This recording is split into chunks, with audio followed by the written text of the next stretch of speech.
Vote জিততে গেলে তো ধর্মের সুশ্রুতি দিয়ে বিজেপি জেতে, আর উল্টো দিক থেকে বিজেপির জুজু দেখিয়ে তৃণমূলও জেতে।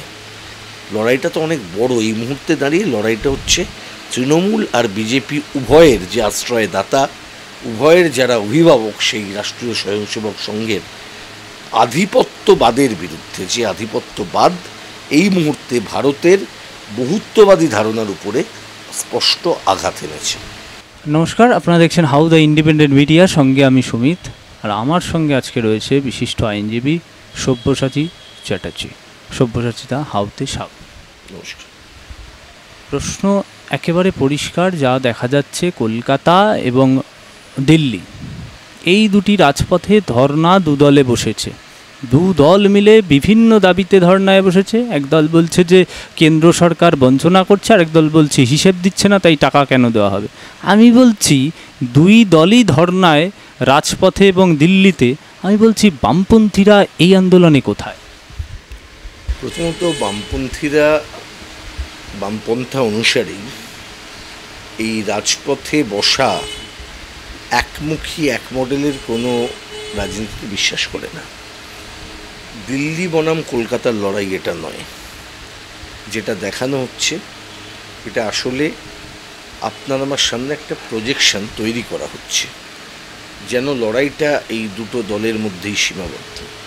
আচ্ছা বলুন, 2-3 দিন আগে সবংয়ে যে ছেলেটা মারা গেল গণপিটুনিতে, ধরুন গত কয়েকদিন ধরে যে পরিযায়ী শ্রমিক আহমেদাবাদে কাজ করতে গিয়ে তার মৃত্যু হলো, গত কয়েক বছর সময়ে যে শিশু শ্রমিকরা পশ্চিমবঙ্গ থেকে হয় মহারাষ্ট্র নয় গুজরাটে তাদের বাবা মায়েরা কাজ করতে পাঠাতে বাধ্য হলো, গত কয়েক বছর ধরে যে ছেলে মেয়েগুলো করোনা পরবর্তীকালে স্কুলের আঙিনার বাইরে চলে গেল, মাধ্যমিকের ড্রপ আউট প্রায় 4 লক্ষ ছেলে মেয়ের ড্রপ আউট হয়ে গেল, সেগুলো কোথায় গেল? এই লড়াইটা কি শুধুমাত্র টাকা পাওয়া আর টাকা নেওয়ার? লড়াইটা কি শুধুমাত্র টাকা নিয়ে দুর্নীতি করেছে সিবিআই ইডি তদন্ত করবে সেটা বনাম সেই তদন্ত কিভাবে হবে, কে গ্রেপ্তারি করবে সেটার? আমার মনে হয় না। যে কোনো বামপন্থী মানুষেরই, বামপন্থায় বিশ্বাসী মানুষের এই লড়াইটাকে কখনোই আসল লড়াই কখনো মনে হবে না। কারণ আসল লড়াই বলতে আমরা যেটাকে বুঝি আমাদের রুটি রুজির লড়াই। আচ্ছা বলুন, গত কয়েক বছর সময়ে যে ছেলে মেয়েগুলো এখনো পর্যন্ত চাকরি পেল না যোগ্যতা থাকা সত্ত্বেও, সেই ছেলে মেয়েগুলো এখনও রাস্তায় বসে রয়েছে। সেই ছেলে মেয়েগুলোর দাবিকে কারা শুনছেন? সেই দাবি শুনবার জন্য না কেন্দ্র না রাজ্য, কোনো সরকারই নেই। রাজ্য সরকার বসে আছে হচ্ছে তাদের নেতাকে বাঁচাবার জন্য, কেন্দ্রীয় সরকার বসে আছেন বিরোধীদের বিভিন্ন দপ্তরে গিয়ে গিয়ে রেড করাবার জন্য। এটা তো আমাদের ভারতবর্ষ নয়, এটা তো আমাদের পশ্চিমবঙ্গ নয়। এখানকার মানুষের দাবি, মানুষের লড়াই, লোকসভা ভোটের আগে সেটা অনেক বেশি করে সেই চাহিদাটাই উঠে আসার দরকার ছিল। কোনো একটা জায়গায় কি আপনাদের মনে হচ্ছে না যে মূল লড়াইটা থেকে দৃষ্টি ঘোরানোর জন্যই দিল্লি কলকাতা, কলকাতা দিল্লির লড়াই করানো হচ্ছে?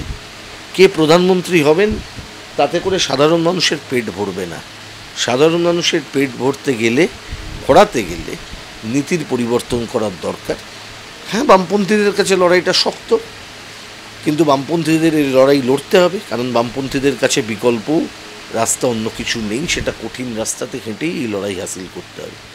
ভোট জিততে গেলে তো ধর্মের সুশ্রুতি দিয়ে বিজেপি জেতে, আর উল্টো দিক থেকে বিজেপির জুজু দেখিয়ে তৃণমূলও জেতে। লড়াইটা তো অনেক বড়। এই মুহূর্তে দাঁড়িয়ে লড়াইটা হচ্ছে তৃণমূল আর বিজেপি উভয়ের যে আশ্রয়দাতা, উভয়ের যারা অভিভাবক সেই রাষ্ট্রীয় স্বয়ংসেবক সংঘের আধিপত্যবাদের বিরুদ্ধে। যে আধিপত্যবাদ এই মুহূর্তে ভারতের বহুত্ববাদী ধারণার উপরে স্পষ্ট আঘাত এনেছে।